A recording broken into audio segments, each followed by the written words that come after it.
사실 오늘 이렇게 우리가 나눈 본문은 이 지상명령에 관한 사명 혹은 소명을 얘기할 때 강단에서 많이 선포되는 말씀입니다. 그러나 오늘은 지상명령에 관한 말씀이 아니라 아버지와 아들과 성령의 이름으로라는 그 세례를 베푸는 그 일에 대해서 좀 말씀을 증거하려고 합니다. 예수님께서 승천하시기 전에 자신의 제자들에게 이런 지상명령을 내리십니다. 예수께서 나와 말씀하여 이르시되 하늘과 땅의 모든 권세를 내게 주셨으니, 물론 하나님은 이미 모든 하늘과 모든 땅의 통치자이십니다. 근데 이제 예수님께서 죽으시고 다시 살리심 받으심으로 말미암아 그 하늘과 땅의 모든 권세가 예수님이라는 왕에게 이제 주어지신 것이죠. 근데 그 후에 명령이 조금은 와닿지 않습니다. 그 다음 명령이 무엇입니까? 너희는 가서 모든 민족을 제자로 삼아 아버지와 아들과 성령의 이름으로 세례를 베풀라라고 말씀하고 계신 것입니다. 하나님께서 우리에게 이러한 지상 명령을 주셨습니다. 근데 그 가운데서도 오늘은 아버지와 아들과 성령의 이름이라는 그 말씀을 가지고 증거를 하려고 합니다. 그럼 첫 번째로 왜 우리에게 세례를 베푸실 때에 아버지와 아들과 성령의 이름으로 베풀라고 하셨겠습니까? 여기서 이름이라는 단어를 우리가 좀 더 자세히 살펴보려고 합니다. 출애굽기 3장 13절에서 14절 말씀입니다. 제가 읽겠습니다. 모세가 하나님께 아뢰되 내가 이스라엘 자손에게 가서 이르기를 너희의 조상의 하나님이 나를 너희에게 보내셨다 하면 그들이 내게 묻기를 그의 이름이 무엇이냐 하리니 내가 무엇이라고 그들에게 말하리이까? 하나님이 모세에게 이르시되 나는 스스로 있는 자이니라. 또 이르시되 너는 이스라엘 자손에게 이같이 이르기를 스스로 있는 자가 나를 너희에게 보내셨다 하라. 지금 이 장면은 모세를 하나님이 부르시고 이스라엘 백성을 출애굽하시기 전에 이 사명을 부어주시는 장면입니다. 근데 이제 모세가 그럼 내가 그들 이 애굽에 가서 당신을 하나님을 뭐라고 소개해야겠습니까? 그러자 하나님은 자신의 이름을 계시해 주시는데 그 이름은 바로 여호와라는 이름입니다. 원어를 직해하면 나는 뭐뭐이다 라는 뜻이고, 좀 의역하면 나는 스스로 있는 자다라는 의미를 갖고 있습니다. 좀 어려운 말로 하면 하나님의 자존하심이라고 설명할 수 있습니다. 그럼 스스로 있다는 것은 어떤 의미를 갖고 있겠습니까? 우리가 세상을 살아갈 때에 우리는 반드시 무엇을 의지하고 의존할 수밖에 없습니다. 먼저 우리의 출생부터가 그렇습니다. 부모님이 계시지 않다면 우리는 이 땅에 태어날 수 없는 존재입니다. 또한 부모님이 우리를 먹여주시지 않는다면 우리는 장성할 수 없는 사람입니다. 그것뿐입니까? 세상을 살아오면서 많은 사람과 관계를 맺고 어떨 때는 누군가에게 의존을 하고 누군가에게 기댈 때도 있습니다. 우리는 필연적으로 세상의 다른 사람과 다른 것들과 관계를 맺고 의존합니다. 그래서 이것을 성경은 세 글자로 이렇게 기록합니다. 피조물이라고 얘기하는 것입니다. 하나님으로 말미암아 지어졌고 하나님의 뜻에 의하지 않았으면 우리는 이곳에 태어날 수도 살아갈 수도 없는 것입니다. 근데 반면에 하나님은 자기 자신을 계시하시면서 나는 스스로 있는 자다라고 얘기하신다는 것은 나는 그 어떤 것에도 의존하지 않고 그 어떤 것에도 기대지 않는 자다라고 얘기하시는 것입니다. 우리는 누군가의 능력으로 하루하루를 이어가며 살고 있습니다. 그러나 하나님은 그렇지 않으시다는 것입니다. 능력 그 자체이신 하나님이신 것입니다. 그래서 애굽에서 어떤 일이 발생합니까? 10가지 우상들이 무너지는 10가지 재앙을 하나님이 심판하시고 내리십니다.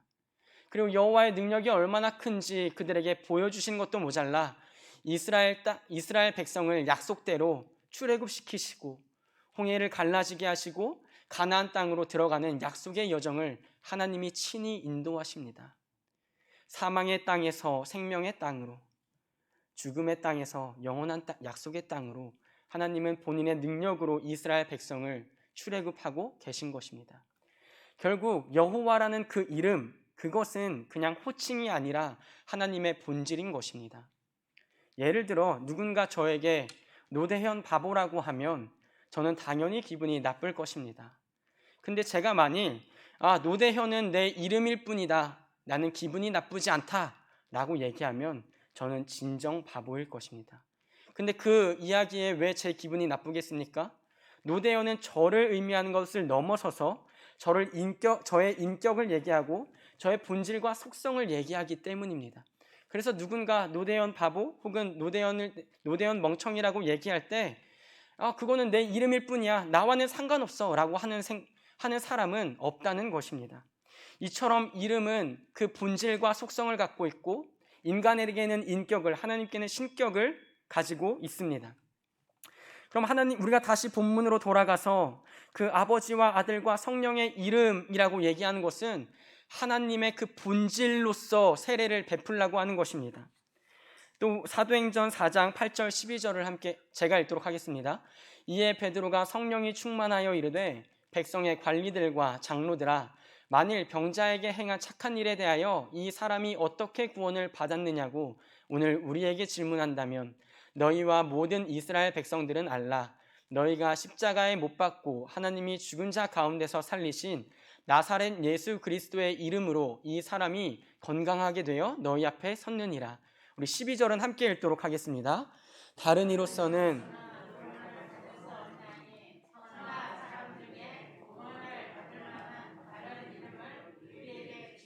없음이라 하였더라. 아멘. 지금 이 장면도 상황은 다르지만 구약의 여호와의 이름이 여호와 하나님께서 이 땅에 육신으로 오신 그 예수님이 우리에게 사역하고 계신 것입니다. 베드로가 어떤 얘기를 합니까? 안진뱅이를 고쳤습니다. 근데 오히려 그 고친 일을 보고 놀랐음에도 불구하고 공회에서 그 베드로를 추궁하고 있는 것입니다. 그 이름을 전하지 말라고 했는데 왜 전하느냐? 라고 했을 때 베드로가 어떻게 고백합니까? 다른 이로서는 구원을 받을 수 없나니 천하 사람 중에 구원을 받을 만한 다른 이름을 우리에게 주신 일이 없음이라 하였더라. 이 이름이 무엇입니까? 위에서 얘기했듯이 바로 예수 그리스도라는 이름입니다. 그럼 지금 얘기하는 게 그저 호칭, 예수 그리스도라는 호칭을 얘기하는 것이 아니라 예수라는 그 본질, 하나님이심을 지금 베드로가 선언하고 있는 것입니다. 그러면 본문에서 말씀하였듯이 아버지와 아들과 성령의 이름이라는 것은 성삼위 하나님의 본질이고 그 뒤에 붙은 으로라는 전치사가 헬라어로 에이스라는 단어인데 원문을 해석하자면 이름 안으로라고 하는 뜻을 가지게 됩니다. 그럼 다시 제가 반복해서 해석해 보겠습니다. 아버지와 아들과 성령의 본질 안으로 세례를 베풀라. 이게 무슨 얘기입니까? 세례를 받은 하나님의 제자는 아버지와 아들과 성령의 본질 안으로 들어가서 성삼위 하나님과 교제하는 자라는 뜻입니다.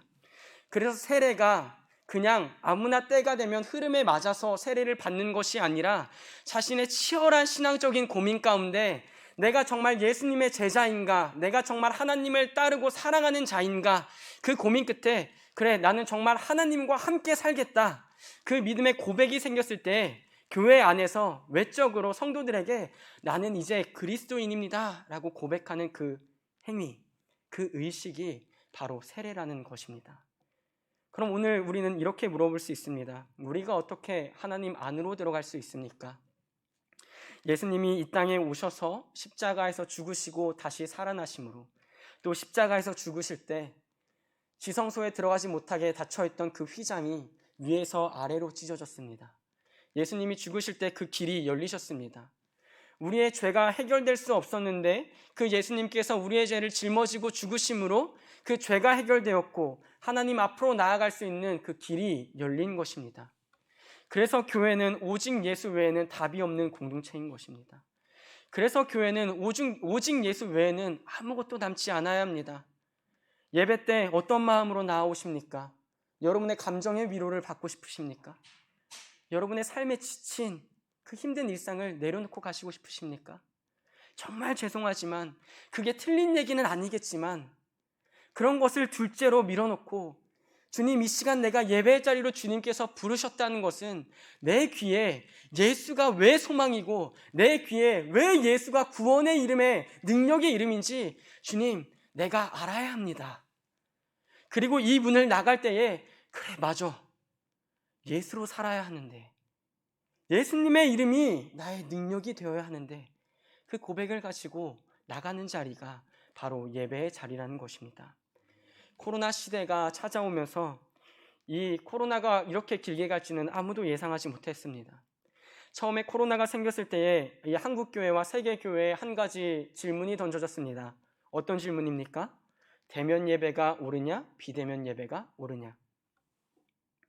처음에 이 문제로 많은 사람들이 논쟁을 하고 논문을 내고 치열하게 다퉜습니다. 근데 시간이 지나서 코로나가 길어지면서 이러한 질문은 사라지고 한 가지 질문이 남았습니다. 바로 이런 질문입니다. 누가 예배자인가? 방식을 넘어서서 누가 하나님께 이 시대에 참되게 예배를 드리는 예배자인가? 이 질문이 현상적으로 남게 된 것입니다. 비대면 예배를 드리면 사실 모든 환경이 어렵습니다. 집중하기 어렵습니다.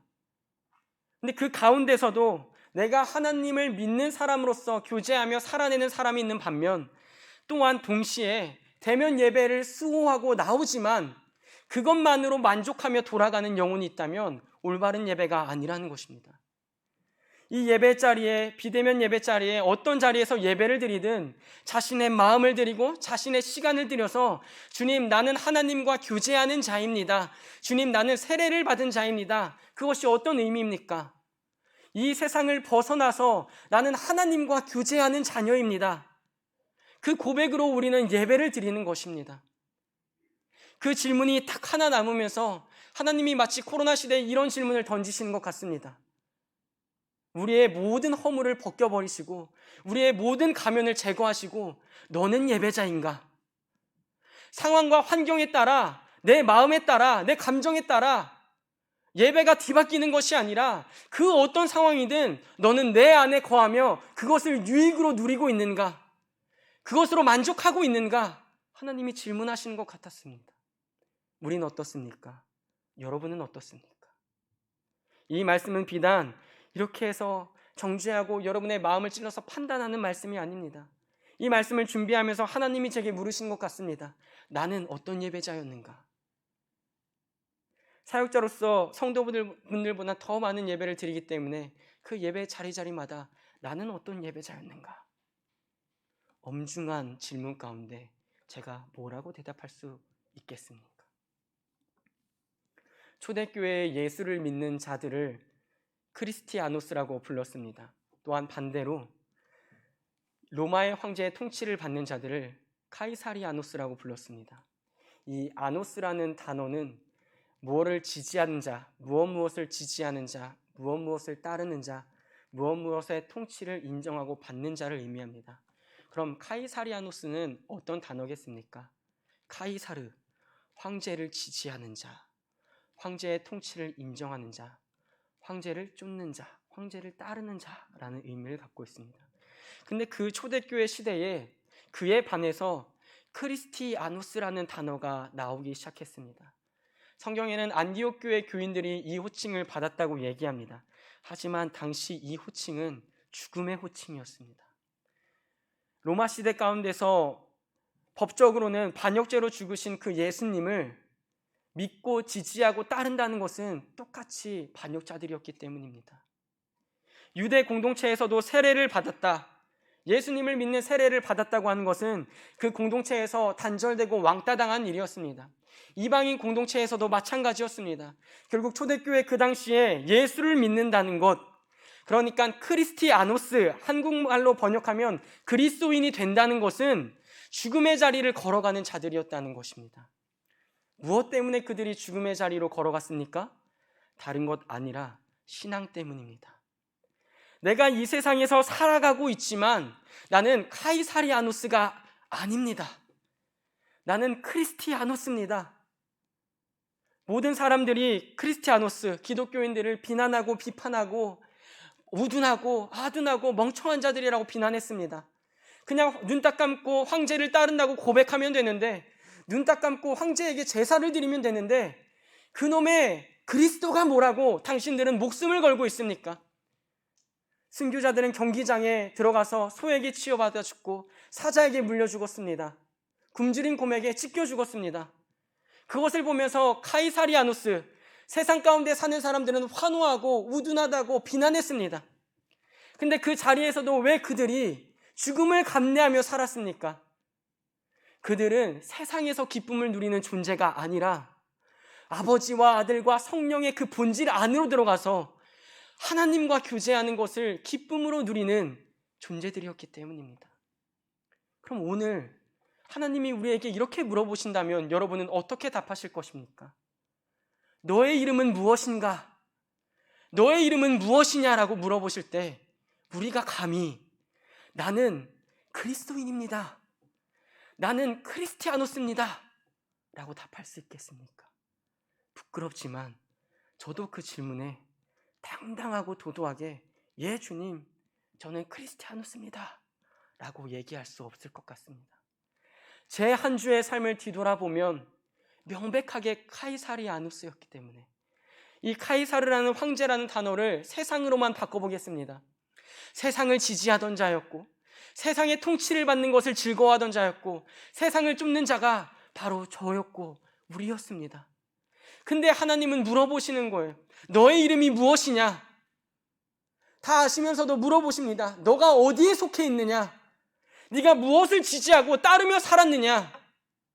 근데 우리가 그 질문 앞에, 내 삶을 돌아봄 앞에 어떻게 당당하게 나는 크리스티아노스였습니다 라고 얘기하겠습니까? 근데 참 감사하게도 하나님은 우리에게 그 질문을 던져놓으시고 우리의 입술에서 답이 나오기 이전에 우리에게 먼저 선언하십니다. 너의 이름은 무엇이냐? 내가 보건대 너는 크리스티아노스다. 너의 이름은 무엇이냐? 내가 보건대 너는 그리스도인이다. 그걸 두 글자로 은혜라고 얘기하는 것입니다. 내가 양심적으로 나를 살펴봐도 카이사리아노스인데 걱정과 두려움에 대답을 하지 못하는 그 사이에 하나님은 예수로 말미암아 우리에게 선언하시는 것입니다. 내가 너를 카이사리아노스라는 거 분명히 알고 있다. 그런데 내 아들을 너에게 약속으로 주었고 내 아들이 그래서 십자가에서 죽었고 그렇기 때문에 오늘 내가 너를 크리스티아노스라고 부른단다. 그리고 하나님은 또한 한 가지를 요구하시는 것입니다. 이 세상에서 더 이상 카이사리아노스로 살아가는 것 아니라 세상을 지지하고 세상의 통치를 받아들이며 사는 것 아니라 비록 세상에 머물며 살고 있지만 그 가운데서 아버지와 아들과 성령의 본질, 그 이름 안에서 좀 살았으면 좋겠다고, 그것으로 기쁨을 누리며 살았으면 좋겠다고. 죄로 말미암아 하나님과의 관계가 다 일그러졌고 깨졌습니다. 근데 그리스도의 십자가의 구속사건으로 그것을 회복하신 것도 모자라서 이제 그 관계를 하나님이 우리를 부르셔서 성삼위 하나님 안으로 우리를 부르시고 계신 것입니다. 여기에 대다수의 성도분들은 입교를 하셨거나 세례를 받으셨을 것입니다. 세례는 그런 의미를 담고 있는 것입니다. 이전에 세상을 좋아하고 카이사리아노스로 살던 삶을 마무리하고 주님, 이제 내가 정말 부족하고 연약하지만 크리스티아노스로 살아보고 싶습니다. 하루가 아니라 예배드리는 이 한 시간만이라도 내가 주님 안에서 교제하고 주님 안에서 기쁨을 누리는 존재로 살고 싶습니다. 그 고백의 자리가 바로 예배의 자리인 것입니다. 그래서 예배는 그 무엇과도 바꿀 수 없는 소중한 가치가 있는 것입니다. 문을 열고 들어오실 때는 카이사리아노스로 들어오셨을지언정 이 강단에서 선포되는 말씀으로 말미암아, 하나님의 은혜로 말미암아 나가실 때는 주님, 연약하고 부족합니다. 그럼에도 불구하고 주님께서 나를 크리스티아노스로서 불러주셨으니 그 은혜 잊지 않고 살게 하여 주시옵소서. 그 은혜로 감격하며 살게 하여 주시옵소서. 그 고백이 뒤바뀌는 자리가 이 예배의 자리인 것입니다. 여러분은 진정으로 크리스티아노스이십니까? 말씀을 마무리하며 한 여인을 소개하려고 합니다. 이 여인의 이름은 페르페투아라고 합니다. 초대교회의 순교자입니다. 이 여인은 귀족 가문에서 태어났지만 예수를 믿었고 예수를 믿음으로 말미암아 임신한 상태에서 감옥에 갇혔습니다. 감옥에서 아이를 낳았습니다. 아이를 부모에게 보냈습니다. 어느 날 이 페르페투아의 아버지가 찾아와서 페르페투아에게 얘기했습니다. 이 아이가 불쌍하지 않느냐? 갓난아이를 안고 페르페투아에게 보여주면서 이 아이가 불쌍하지 않느냐? 너의 부모가 불쌍하지 않느냐? 희게 센 내 머리를 바라보아라. 너가 황제의 이름으로 제사를 드리기만 하면, 너가 황제의 이름으로 제물을 드리기만 하면 넌 이 감옥에서 나올 수 있고 너의 사랑한 아이와 함께 아이를 키우면서 양육하면서 살 수 있다. 너의 부모를 다시 끌어안을 수 있다. 너가 황제의 이름으로 제사를 드려라. 그러자 페르페투아는 아버지에게 이런 질문을 했습니다. 꽃 한 송이를 가리키면서 아버지, 이것의 이름은 꽃입니다. 그렇죠? 아버지는 그래, 이것은 꽃이란다. 그럼 아버지, 이 꽃을 다른 이름으로 부를 수 있습니까? 그러자 아버지는 아니다.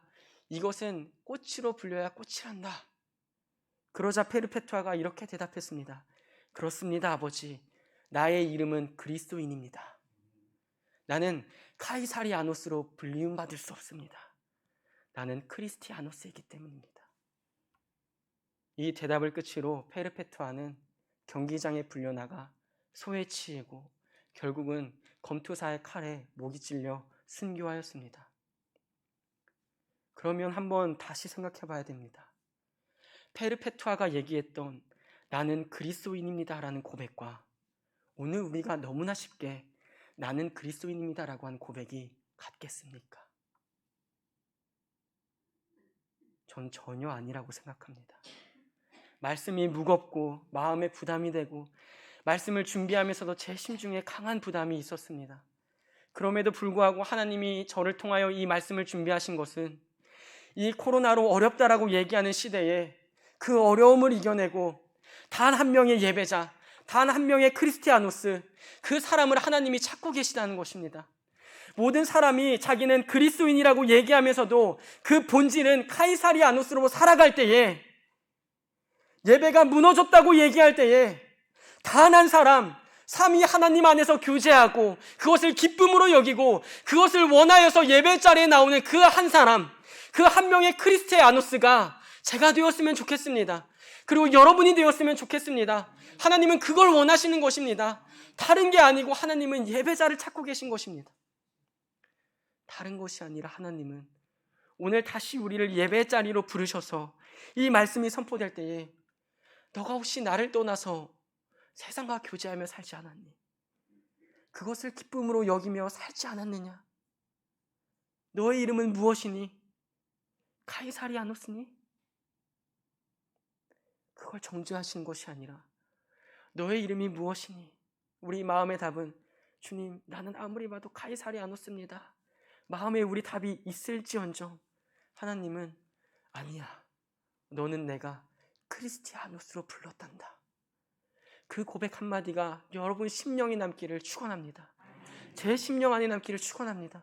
그래서 어떤 상황에서 다시 세상과 교제하며 살 때도 이 말씀이 남아있어서 대현아, 너는 카이사리아노스가 아니야. 너는 크리스티아노스란다. 그 말씀이 내 심령에 남아서 성령이 역사하실 때에 그래, 맞아, 나는 세상을 지지하는 자가 아니다. 나는 세상의 통치를 인정하는 자가 아니고 하나님의 통치를 인정하는 자였지. 다시 예배의 자리로, 다시 복음의 자리로, 다시 예수의 십자가의 그 앞에 무릎 꿇는 게 저와 여러분들과 평화교회가 되었으면 좋겠습니다. 말씀을 마무리하려고 합니다. 하나님은 오늘 자신의 본질을 보여주시면서 능력의 하나님 안으로, 평강의 하나님 안으로 여러분을 초대하고 계십니다. 그 안에 들어가서 주님, 나는 그리스도인입니다 라는 고백이 부족하고 내 인생에는 사치스러운 이름 같지만 그 이름으로 불러주시는 하나님의 은혜를 더욱 알아서 낮아지고 그 이름으로 불러주시는 은혜를 깨달아서 더 하나님을 높여드리는 평화교회가 되었으면 좋겠습니다.